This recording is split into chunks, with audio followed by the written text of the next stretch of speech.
శ్రీమాత్రే నమః. ఈరోజు వీడియో గుడిలో ఎందుకు ప్రదక్షిణలు చేస్తారు ఈ వీడియోలో చూద్దామండి. మన వీడియోలోకి వెళ్ళిపోదాం.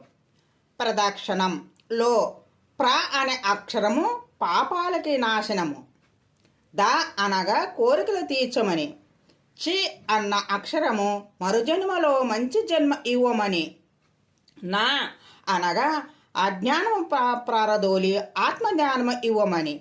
గుడిలో భగవంతుడి చుట్టూ తిరిగే ప్రదక్షిణంలో ఇంత అర్థము ఉంది. పూర్వము ఆదిలో వినాయకుడు పార్వతీ పరమేశ్వరుల చుట్టూ తిరిగి విశ్వాసానికి ప్రదక్షిణ చేసిన ఫలము పొందాడు. కాన భగవంతుని చుట్టూ చేసే ప్రదక్షిణ విశ్వ ప్రదక్షిణం అవుతుంది, ఆత్మ ప్రదక్షిణ అవుతుంది. భగవంతుడా, నేను అన్ని వైపుల నుంచి నిన్నే అనుసరిస్తూ ధ్యానిస్తున్నానని అర్థము.